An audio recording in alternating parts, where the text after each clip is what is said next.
movimiento unitario y combativo no es más que el reflejo vivo de la historia y el momento. Un 2 con un 6, un 2 con un 6, de marzo es un 26. Ya lo sabe bien el pueblo que una batalla perdida nos malogró una partida, pero no pudo vencernos. Buenas compañeras y compañeros del movimiento 26 de marzo, integrante de la Unidad Popular. Bueno, un martes más aquí con ustedes a través de este audio, respetando todos los protocolos que hay, que se deberían haber tomado desde un principio, ¿no? Realmente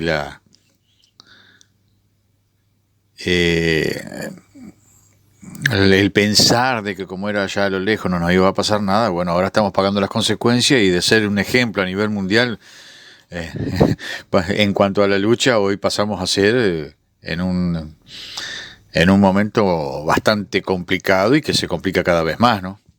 Pero bueno, dentro de todas las complicaciones que como siempre apuntan más que nada al trabajador, a la clase media baja, la situación de la educación a través de la ley de urgente consideración, que es la LUC, que realmente eso sí que está complicado y muchísimo, ¿no? Es muy, pero muy grave la situación, porque aparte golpea no solo a la educación, sino a los trabajadores, a la salud, a la parte social, jubilaciones, pensiones, todo lo que significa algún derecho del trabajador o todo lo que significa lo público. Realmente la LUC viene con todo.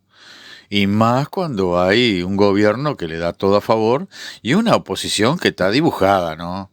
Una oposición que ya justamente desde ahí parte todas estas consecuencias que estamos pagando hoy en día. Si bien el frente ya no es gobierno, le dejó el camino servido en bandeja para que un gobierno netamente de derecha como es el que tenemos hoy en día, neoliberal, que sigue sumiso a lo que dicen a las organizaciones internacionales, a lo que dicen los organismos, internacionales, como el Fondo Monetario, como el Banco Mundial, realmente es tremendo. La situación de la educación, justamente en el marco de la propuesta impulsada a referéndum, que también se pliegan en este favor los grandes dirigentes del PCNT, que también son otros que se han volcado absolutamente en favor del gran empresariado y de los gobiernos de turno, sin importarle absolutamente nada el trabajador.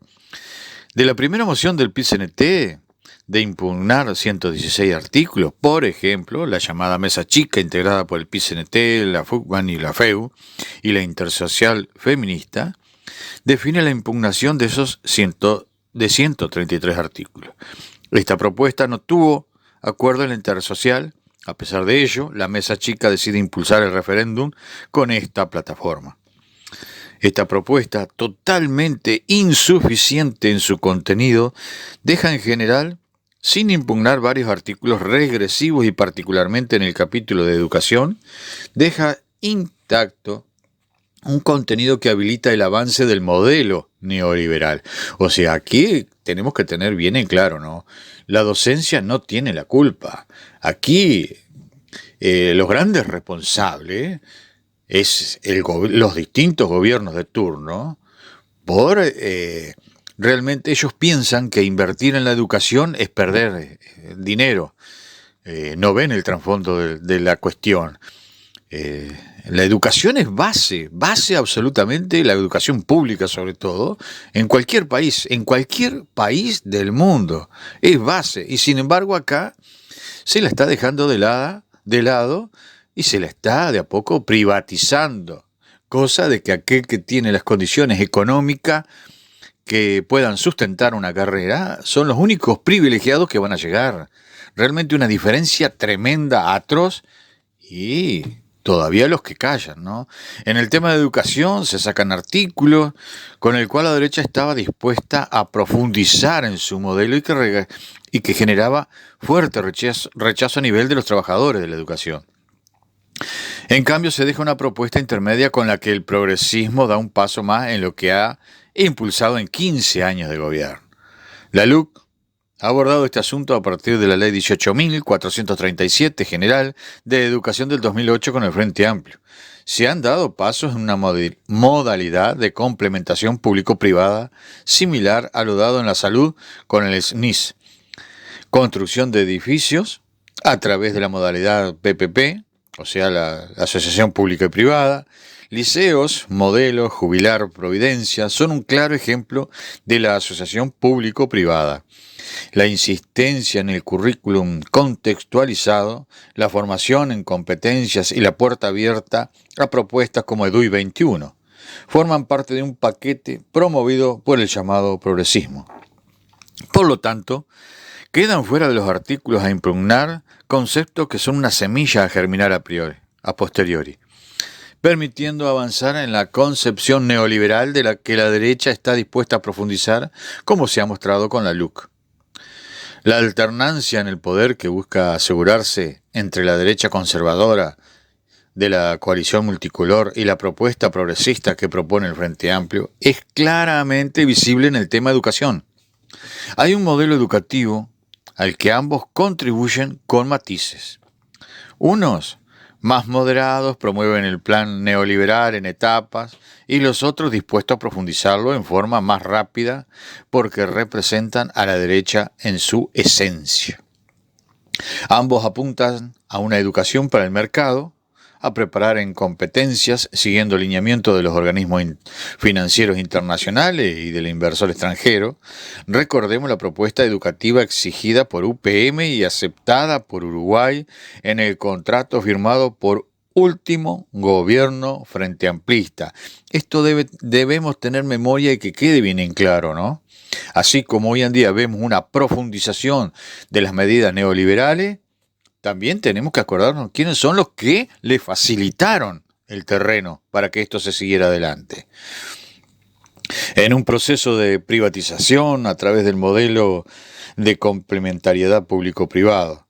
En ninguna de las propuestas está contemplada la participación docente. Van quedando por fuera. Respecto al contenido de la LUC, que no se lleva a referéndum, podemos citar algunos ejemplos en cuanto a la formación en educación. En el inciso A, como para poner ejemplo, vuelvo a repetir, ¿no? Se plantea una modificación en su propósito a través del artículo 139 de la LUC, que sustituye el artículo 37 de la Ley 18.437, por el que establece que se promoverá la articulación y complementariedad de la educación formal y no formal, con el propósito de que esta última contribuya a asegurar la calidad, la inclusión y la continuidad educativa de las personas. Se pasa al ámbito no formal, propósitos que son de las instituciones educativas formales que son del Estado. Esta complementariedad estaba planteada en la Ley General de Educación, con el fin de contribuir a la reinserción y continuidad educativa de las personas. El nuevo concepto está cargado de mayor responsabilidad y bajo ese propósito se contribuye a pasar al ámbito privado, lo que el Estado no está dispuesto a garantizar. B.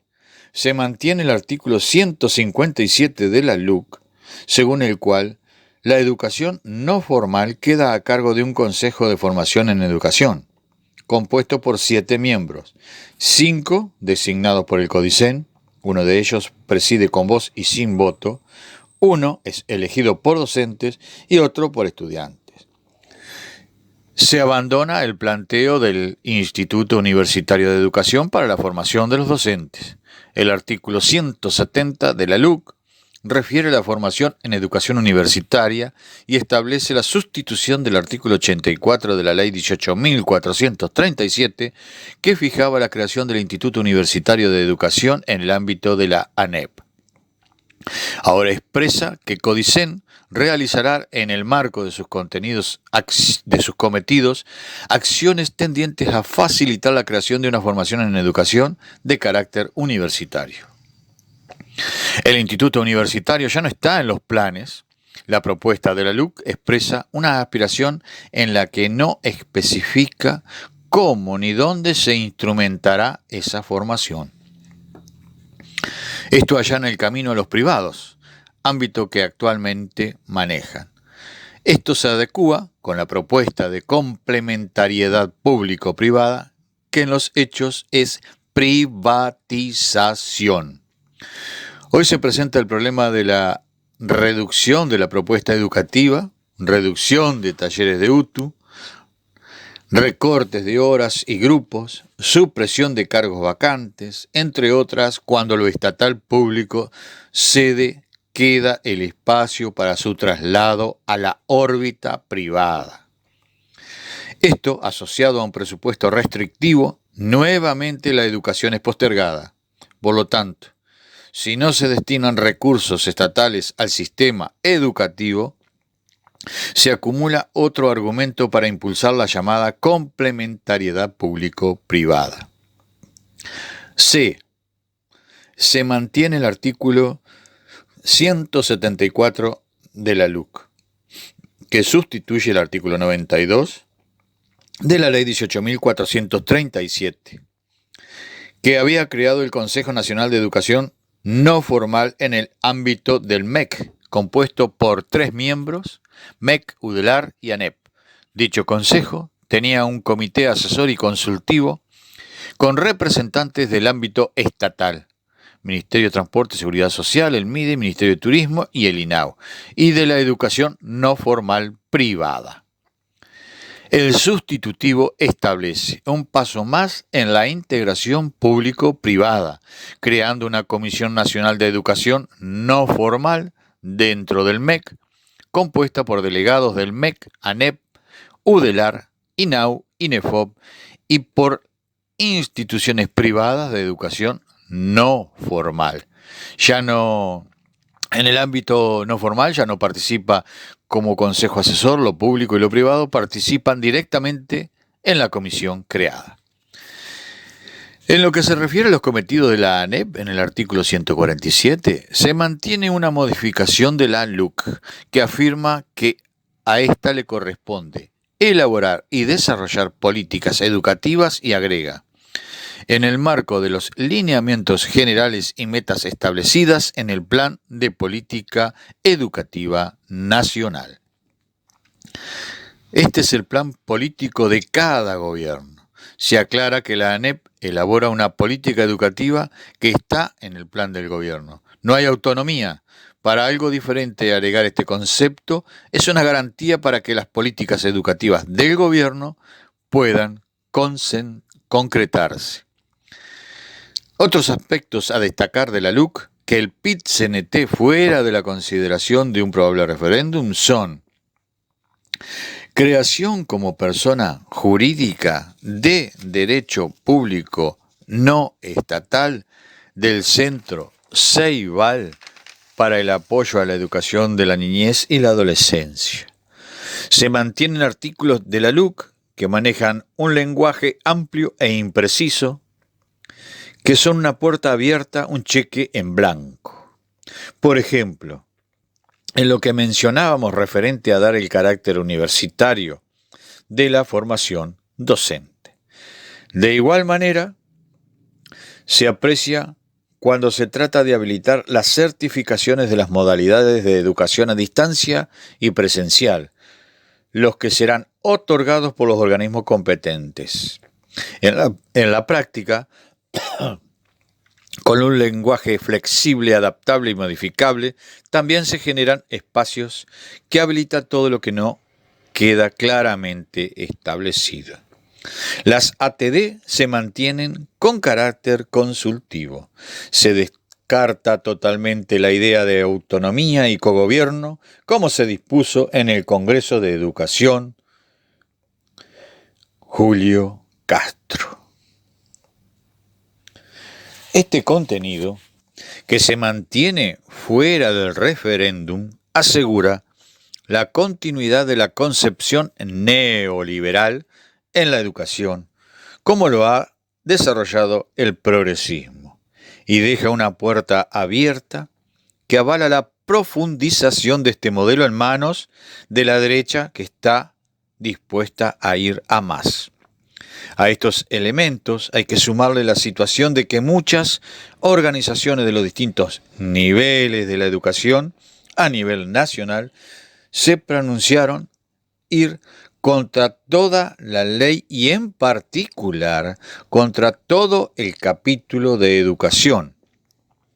Pero a pesar de estas claras definiciones de los organismos de base, los representantes en los organismos de dirección impulsaron la anulación parcial e insuficiente de la LUC y en particular dejaron por el camino la anulación de partes sustanciales del capítulo de educación. Estas actitudes generan desánimo y descreimiento en los militantes de base. Genera debilidades en la organización y facilita el avance de las políticas neoliberales. Por todo esto, se hace necesario hacer conocer estos elementos que se pretenden ocultar a los trabajadores de la educación y sumar voces en la defensa de la educación pública. Entendemos que el referéndum se debe enfrentar de forma unitaria, de la mano de todos los trabajadores, y estas acciones explicadas con anterioridad van contra este principio. Por este motivo, se invita a participar en la junta de firmas, porque a pesar de que quedaron fuera elementos sustanciales, los que están dentro del articulado son igualmente graves, pero es importantísimo generar la discusión en nuestros ámbitos de trabajo y lograr llegar a las cúpulas sindicales, llamando a la reflexión y al cambio, dando a conocer dichas situaciones. Hay que defender la educación pública, compañeras y compañeros, que es un pilar fundamental, no solo de nuestra cultura, vaya la redundancia, nuestra educación, sino del futuro de nuestras generaciones. Hay mucho que andar en este camino que se está complicando cada vez más, porque no solo la crisis económica que venía ya a nivel mundial, que hoy en día se agrava con el tema de la pandemia, que también está siendo utilizada para tapar en gran parte esa crisis y dejar de lado todo esto que repercute en el bolsillo del trabajador. ¿Dónde más van a repercutir? Siguiendo con el tema de la educación, el reclamo de los gremios docentes, la Asociación de Maestros de Montevideo, ADEMU, a través de una carta enviada al Consejo Directivo de Educación Inicial y Primaria, el CIEP, con copia al Consejo Directivo Central, el CODICEN, pidió la semana próxima pasada el cierre anticipado del año lectivo. La dirigente de ADEMU, Daisy Iglesias, informó que el 30% de las escuelas estaban afectadas por casos de coronavirus, con gente que se tenía que realizar exámenes y personas que estaban haciendo cuarentena preventiva. Considerando que todas las instituciones están terminando, los privados ya han terminado en su mayoría, decimos que esta situación nos parece que nos ubica en una situación de desatención o de una subvaloración de la escuela pública, que con lo que mueve a cientos de miles de personas, parece estar apartándose de la lógica de que a la escuela se la está ubicando como un lugar para dejar niños más que para desarrollar procesos de enseñanza y aprendizaje, expresó Iglesias. También la Federación Uruguaya de Magisterio, la FUM, se había manifestado al respecto, luego de realizada la conferencia de prensa del presidente Luis Lacalle Pou el 1 de diciembre, se reclamó la virtualidad en la educación. La secretaria del gremio general del gremio, Elvia Pereira, consideraba inentendible que los maestros no hicieran teletrabajo. Es inentendible una lógica que si lo que se pretende es la no circulación de las personas, los niños van acompañados de sus tutores, su familia. Hay lógicas que no se pueden expresar. dio a entender. Gobierno cedió, pero quiso mostrar fuerza. Finalmente, la semana pasada, el presidente del Consejo Directivo Central del CODICEN, de la Administración Nacional de Educación Pública, la ANEP, Robert Silva, resolvió que ya no sería obligatoria la asistencia de estudiantes matriculados en educación inicial 4 y 5 años y primaria a los centros educativos públicos y privados de los departamentos de Montevideo y Canelones y las ciudades de Rivera y Chuy, hasta la finalización del presente año, el viernes 18 de diciembre. La nueva medida de las autoridades de la educación provocó que algunos centros educativos adelantaran de manera no oficial el cierre de los cursos para disminuir la cantidad de alumnos en los centros de educación, lo que generó que muchas familias optaran por no enviar a sus hijos, aunque los cursos finalizaron el viernes próximo pasado, el viernes 18. De esta manera, el gobierno aceptó indirectamente el reclamo de los gremios, pero no aplicó la determinación de adelantar oficialmente el cierre del año lectivo, como una medida de postura firme ante los docentes. De la Universidad de la República, las autoridades de la universidad, la UDELAR, decidieron la suspensión de los exámenes presenciales y la programación de los mismos a través de una publicación firmada por su rector Rodrigo Arim. Se suspenden a partir del 16 de diciembre las evaluaciones presenciales previstas. Los servicios en función de consideraciones académicas analizarán si éstas migran a plataformas digitales, se instrumentan a través de evaluaciones orales no presenciales o si se genera un nuevo calendario de evaluaciones. En todos los casos, deberá tenerse presente no generar mecanismos de bloqueo por previatura que dificulten la continuidad de los estudios en el primer semestre del 2021. Que los seminarios y conferencias previstas se realicen solo en formato virtual, independientemente de la cantidad de participantes. Se exceptuarán aquellas conferencias que deben operar en ámbitos de laboratorios o en interacción con sistemas biológicos, como en las estaciones experimentales, siempre que la pérdida académica de su postergación resulte significativa a criterio de las autoridades del servicio. Solicitar a los servicios que elaboren planes de contingencia para culminar los procesos de evaluación de los cursos y se los comuniquen al estudiantado. Mientras tanto, otras universidades, la Universidad Católica del Uruguay, se plegó a la medida de UDELAR y resolvió que todos los exámenes presenciales previstos desde el 17 de diciembre se hagan en forma virtual hasta finalizar el periodo de exámenes de diciembre, debido al aumento de casos de coronavirus. Aquellos exámenes que ya estaban programados en modalidad virtual se mantienen en las mismas condiciones, señala un comunicado firmado por el vicerrector de programas académicos de la UCU, Marcos Sarasola. Los detalles específicos sobre los exámenes que pasan de la presencialidad a la virtualidad serán informados por el profesor del curso próximamente, agrega el texto. Por su parte, la Universidad ORT aplica desde semanas atrás la modalidad no presencial en sus evaluaciones. Con respecto a la Universidad de Montevideo, las autoridades les comunicaron a sus alumnos que las evaluaciones también se llevarán a cabo de manera virtual. Hay mucho más para hablar de educación, pero también queríamos hacer un poco de lectura, de traer a acotación lo que está sucediendo, ¿no? Aquí a nivel local, que, bueno, como todos hemos visto, ¿no? La parte económica para el trabajador, para el que vive de las changas, para aquel que trabaja con un salario mínimo, que lo van a llevar a 17.000 y pocos pesos, que muchos dicen aumento, pero hay que recordar una cosa, no hay aumento. Desde que llegó la dictadura a nuestro país, se congelaron los salarios y después lo único que se hace es recuperar parte de lo perdido hasta el día de hoy. La canasta ronda alrededor de los 90.000 pesos y estamos hablando que inclusive otros manejan números o cifras más grandes todavía, cifras mayores, dicho correctamente,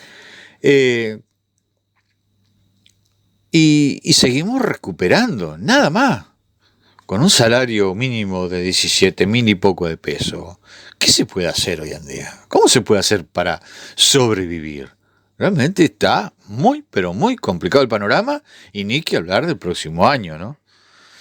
Pero siguen haciendo carteles con esto de los aumentos, y sea quien sea del color que sea, realmente se está pasando muy mal. Hay una escasez tremenda de dinero para conseguir un trabajo, está más complicado, te piden, no sé, poco menos que tengas que hipotecar si tenés una propiedad para tener como referencia, ¿no? Pero a los patrones no se les pide nada, desgraciadamente, ¿no? Ellos hacen y deshacen a su antojo. Además, hoy en día, que siguen llegando las grandes superficies, pero nadie piensa en todo aquel pequeño, chico, mediano comercio que tiene que cerrar sus puertas, obligado por el fantasma de estos gigantes, ¿no? Que además tienen subsidios por todos lados, tienen exoneraciones por todos lados, pero es abrir las puertas y somos culpables también de eso, ¿no? Porque aquel boliche chico, si uno le llega a faltar un peso, no vas a tener problema. A estas grandes superficies te llega a faltar algo, estás en la lona. Generan trabajo, pero ¿cuánto trabajo se pierde? Porque además traen grandes contenedores, grandes cargas, y de elaboración nuestra prácticamente nada. Y al comercio chico además se lo mata con los impuestos, se lo pone en el mismo orden como que si fuera grande superficie, cuando a las grandes superficies se los exonera, vuelvo a repetirlo. Realmente totalmente lamentable. Y bueno, y otra cosa lamentable es, desgraciadamente, que se va a seguir usando el tema de la pirotecnia, porque no hay excusa. No hay excusa. No solo, recuerden, no solo los animales, ¿no? No solo los animales sufren, sino las personas, aquellos que tienen síntomas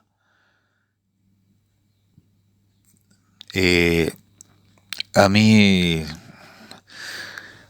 son realmente compañeras y compañeros que por diferentes cosas de la vida los complica mucho más el uso de la pirotecnia, ¿no? Y sin embargo, las autoridades, siempre está el negocio de por medio, ¿no? Primero, antes que la salud. Realmente vergonzoso, menos mal que en algunos departamentos ya lo han llevado adelante y no les pesa ese peso, como dicen, ¿cuánto me va a costar políticamente? O sea que primero está el costo político y después está el ser humano, ¿no? Realmente lamentable. Cuando hay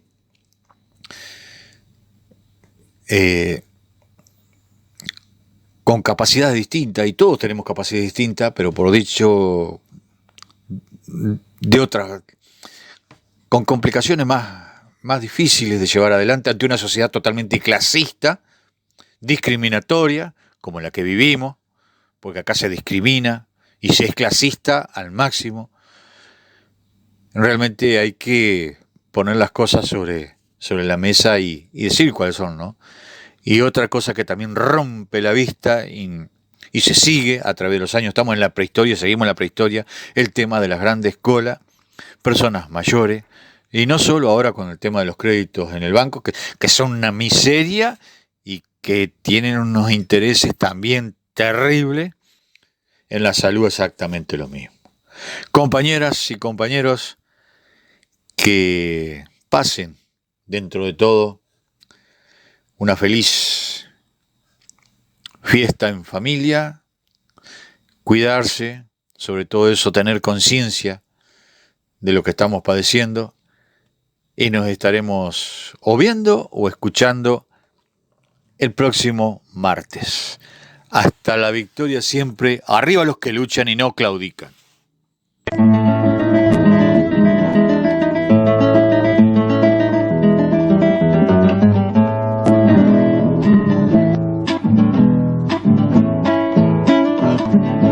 Nuestra acción y pensamiento